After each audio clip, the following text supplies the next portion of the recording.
My name is DeStorm, and this is my story.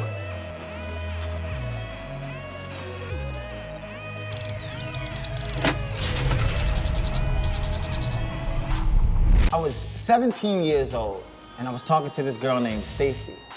And Stacy, she was this bad little brown-skinned girl, and she lived like out in the sticks, right? Now, I lived in the projects, so I'm living in downtown Baltimore, and these are the projects. It's like guns and stuff going off every day and stuff. But I met her at the mall. So I met her at Security Square Mall one day, and I was like, damn, I gotta see you. Where you live at? She said, I live in Anne Arundel County. I'm like, Anne Arundel County? That can't be that far. This was back before Google Maps and everything, so I had to go and pull out the big map. I slapped out the big map, and I'm looking at the map trying to find out where Anne Arundel County is.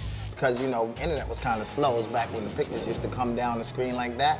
So I'm looking, and I'm like, wow, that's kind of far. But Stacy was bad. I said, I gotta go see Stacy. So what I did was, I had to catch the train. Then from the train, you had to catch a bus. Then from the bus, you had to walk. Now, the last bus comes that goes to Anne Arundel County, probably around 11 p.m., 12 a.m. in the morning, right? So I knew that if I was going to see Stacy, I would stay the night.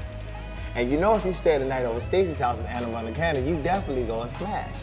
So when I finally get over to Stacy's crib, right? I get in, I go upstairs to the room. Me and Stacy, we start kissing on each other, and we just, you know, we going at it. Next thing you know, we smashing. We doing the thing. I'm in the bed, and we getting busy, right? So we heard a sound. I popped my head up, and I'm like, what was that? So Stacy's like, oh, that's nothing. Let's just keep going. Okay, your house, your rules. So me and Stacy, we going back at it. Then I heard the sound again. Her bedroom door was opening. I said, oh shit, who was that? She said, oh man, that must be my parents. You gotta hide. Where the hell am I gonna hide? I'm butt-ass naked. So I had to slide off to the side of the bed. Now where I slid, it was about a 1.5 foot space between the bed and the wall. And Stacy is still up on the bed, and she faked like she was asleep. Her mom and her dad came into the room, and her dad was like, how's my baby? And she was like, I'm good, Dad. And then her mom was like, well, you have a good night, and you get ready for school tomorrow. It was a Sunday. She said, you get ready for school tomorrow, and then she was like, okay. So they kissed her good night, and they left back out of her room. What does that mean for me? I gotta finish what I came to do. I jumped back up in the bed, and then we going at it again. Next thing you know, her father came back in the room. So I was stuck, frozen. I'm looking at her dad, and I'm like, damn, this guy done caught me. What am I gonna do? So I'm thinking he was gonna attack me, so I get up and I'm ready to go. I was so skinny, and I'm getting up, I'm like, I gotta fight this man who's about to beat me up for, for smashing up my girl. So he was like, no, you wait right there. So he leaves the room, and he's back in there arguing with her mom or whatever, and she's like, no, baby, don't kill her. And I'm in the room like, whoa, Stacy, you gotta talk to your dad. He gonna kill me. She was still frozen in doggy style. She wouldn't snap out of it. I said, I'm gonna have to knock this chick out of it, or I'm gonna have to go do something. So I said, fuck it, I gotta take it on my own hands. So I got up and I ran down the steps. I jetted down to the front door, and it was about 4 or 5 locks on the door. So I was trying to unlock all these locks, and I couldn't get out the front door. They lived in a goddamn vault. So I ran back upstairs to Stacy's room, and I tried to talk to her again. Still stopped. Stacy, you gotta wake your ass up, or I'm gonna die. Stacy didn't wake up. So I said, I gotta get out of here. So I went over to her window, I pulled up the window, and I leaped out of the window onto these 2 trash cans. When I hit the trash cans, she finally snaps out of it. Bitch, you ain't snap out of it when I was in your room. She snaps out of it, and I'm like, oh, well, what the hell you gonna do now? She's like, here, you're gonna need these. She threw me 1 sock, 1 shoe, and a pair of boxes. Can I have my other shoe?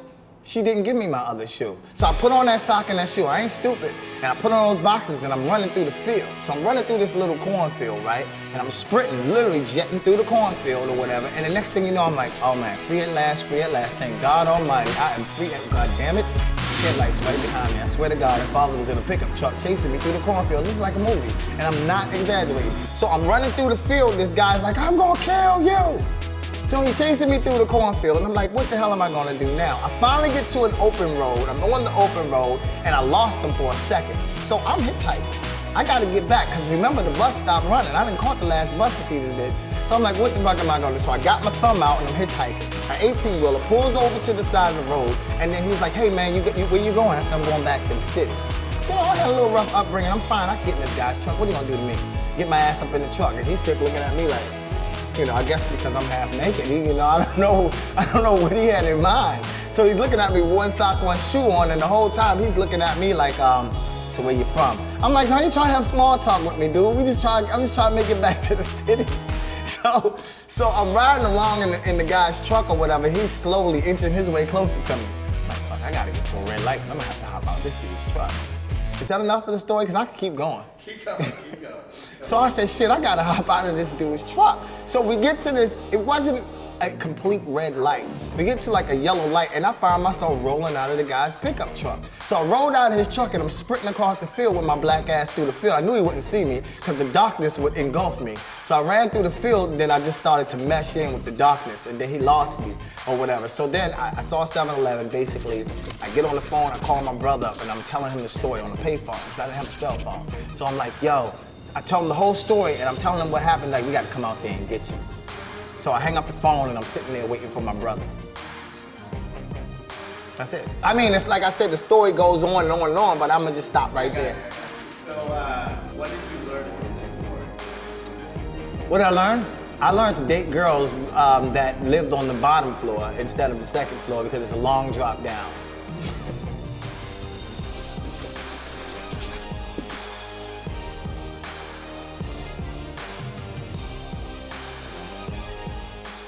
So now she's bleeding on the bus, so now homegirl is going crazy now. So now everybody gotta calm her down, like, yo, chill, yo, what happened? So now, remind you, the bus is still moving. Why now the bus get pulled over?